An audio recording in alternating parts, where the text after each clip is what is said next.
Hello students of BCom third year corporate accounting में आज हमारा टॉपिक है। कल हमने आपको वैल्यूएशन ऑफ शेयर कराया था। आज हम उसी के आगे का पढ़ाते हैं। Factors affecting value of shares, यानी कि अंशों के मूल्यांकन को प्रभावित करने वाले कारक। ठीक है, इसमें सुनेंगे।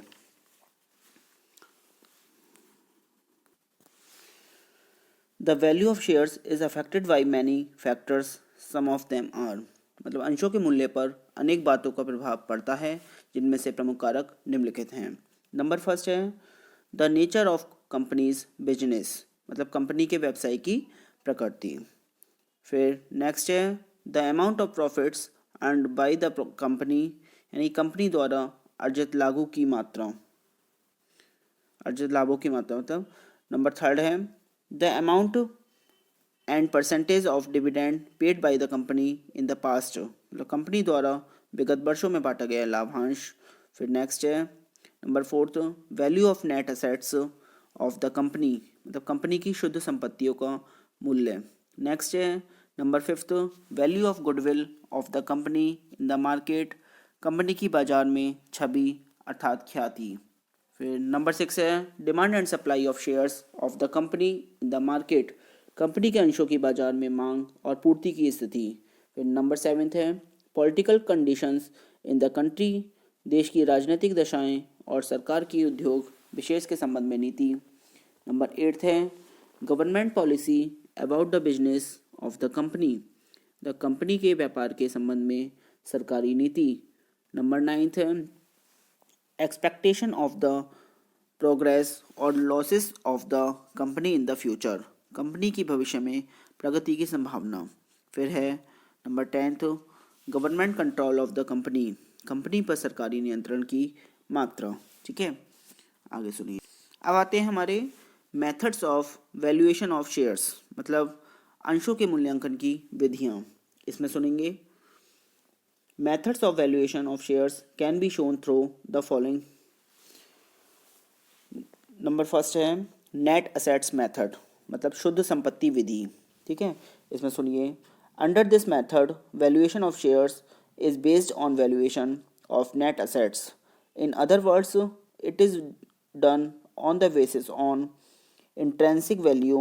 This method is known by other names like net assets valuation method, intrinsic value method, capital valuation method, break up value method, valuation on equity basis method, etc. Value of net assets is determined by any of the two types। Number A, पहले इसको हिंदी में थोड़ा बता दीजिए। शुद्ध संपत्ति विधि, इस विधि में अंशों का मूल्यांकन संपत्तियों के शुद्ध मूल्य अर्थात उनके आंतरिक मूल्य के आधार पर किया जाता है।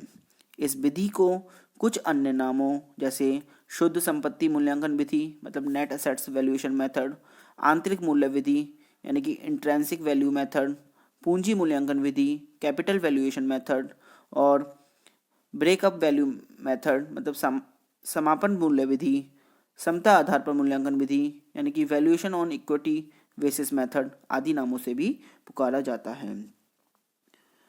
संपत्तियों के शुद्ध मूल्य की गणना निम्न दो प्रकार से की जाती है। नंबर ए है थ्रो असेट्स एंड लायबिलिटीज, मतलब संपत्तियों एवं दायित्वों द्वारा। इसमें सुनिए determination of net assets on the basis of assets and liabilities is as follows। The company whose value of share is to be determined its all triangle fixed assets plus all tangible current assets plus appreciations plus goodwill except artificial assets like balance in profit and loss account, initial capital, discount on issue of shares or debentures, etc., are added on their realizable value. From the total, all outside liabilities like debentures, creditors, workmen, security reserve, other liabilities, etc., are subtracted at their realizable value. In this way, value of net assets is determined। अब सुनिए इसको। संपत्ति एवं दायित्वों के आधार पर शुद्ध संपत्तियों की गणना इस प्रकार की जाती है। जिस कंपनी के अंशों का मूल्य ज्ञात करना हो उसकी सभी स्पर्शनीय स्थायी संपत्तियां, all tangible fixed assets, plus सभी स्पर्शनीय चालू संपत्तियां, all tangible current assets, plus विनियोग मतलब इन्वेस्टमेंट, प्लस ख्याति यानी कि गुडविल, कृत्रिम संपत्तियों जैसे लाभ हानि विवरण का ऋणात्मक शेष मतलब नेगेटिव बैलेंस, प्रारंभिक व्यय प्रीलिमिनरी एक्सपेंसेस, अंशों या ऋण पत्रों के निर्गमन पर बट्टा आदि को छोड़ते हुए का पुनर्मूल्यांकित मूल्य पर योग किया जाता है। इस योग में से समस्त बाह्य दायित्वों मतलब जो एक्सटर्नल लायबिलिटीज हैं जैसे डिवेंचर्स, क्रेडिटर्स, कर्मचारी सुरक्षा कोष, कर्मचारी बचत कोष, अदत्त व्यय, आउटस्टैंडिंग एक्सपेंसेस आदि के पुनर्मूल्यांकित योग को घटा दिया जाता है। ठीक है, आगे नंबर बी आता है थ्रो कैपिटल रिजर्व्स एटसेट्रा, पूंजी संचय आदि के द्वारा। इसमें सुनिए calculation of net assets can also be ascertained as follows. इसमें नेट एसेट्स इक्वल होता है share capital plus reserve and surplus plus profit on revolution minus all fictitious assets minus loss on evolution. While calculating the value of net assets, the following points should be considered। मतलब पूंजी संचय आदि के द्वारा शुद्ध संपत्तियों की गणना निम्न प्रकार से की जाती है। मैंने अभी आपको बताया था कि net assets equal share capital plus reserve and surplus plus profit on revolution minus all fictitious assets minus loss on revolution. शुद्ध संपत्ति मूल्य की गणना करते समय निम्न तथ्यों को ध्यान में रखना चाहिए। नंबर फर्स्ट है फिक्स्ड असेट्स मतलब स्थायी संपत्तियां।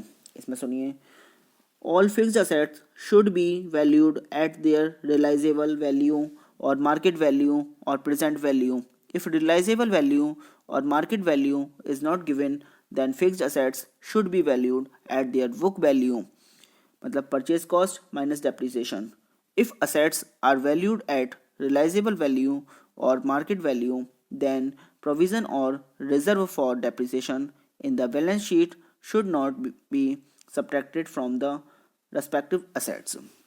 मतलब स्थायी संपत्ति सभी स्थायी संपत्तियों को उनके वसूली मूल्य अथवा बाजार मूल्य अथवा पुनर्मूल्यांकित मूल्य पर लेना चाहिए। यदि वसूली मूल्य या बाजार मूल्य न दिया हो तो पुस्तकीय मूल्य, लागत मूल्य माइनस ह्रास पर स्थायी संपत्तियों को लेना चाहिए। यदि संपत्तियों को वसूली मूल्य या बाजार मूल्य पर लिया जाता है तो आर्थिक चिट्ठे में दिए हुए ह्रास कोष या आयोजन को संबंधित संपत्ति में से नहीं घटाना चाहिए।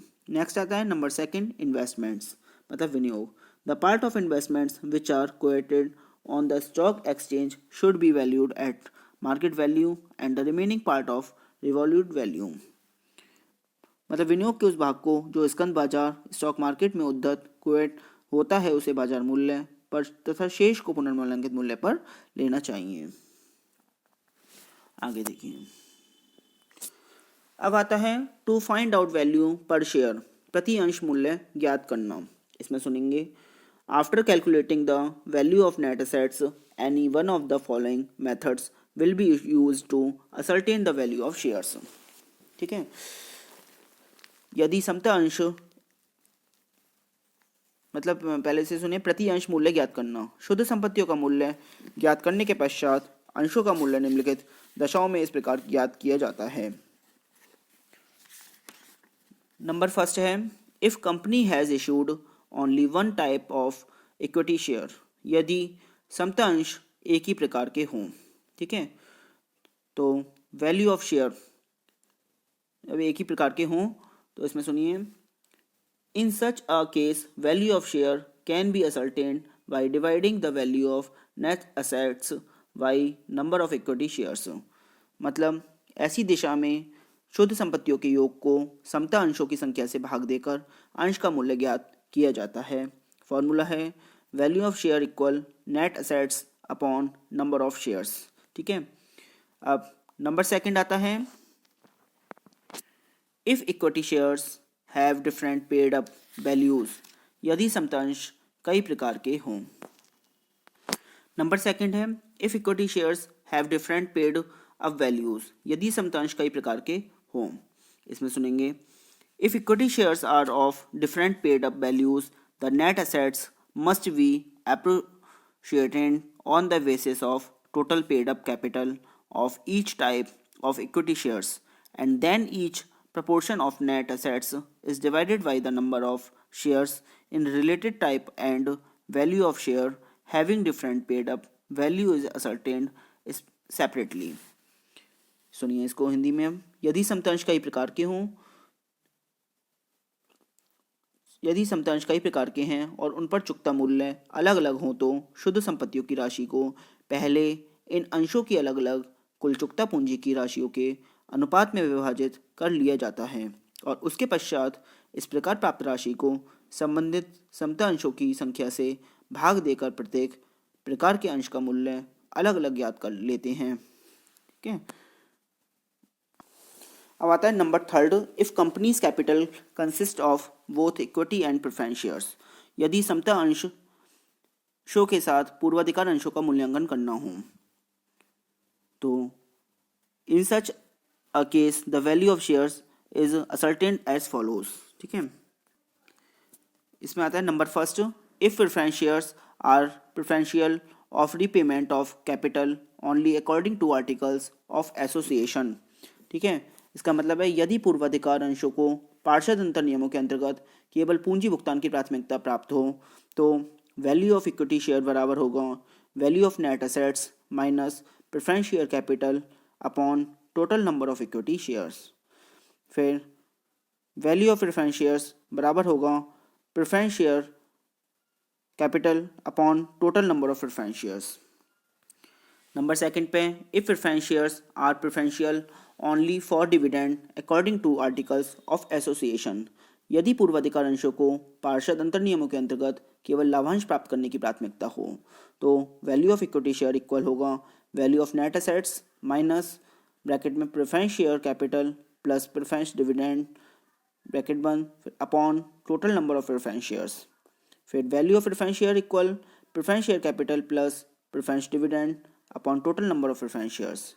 अब नंबर थर्ड है, if preference shares are preferential both for repayment of capital and dividend only according to articles of association.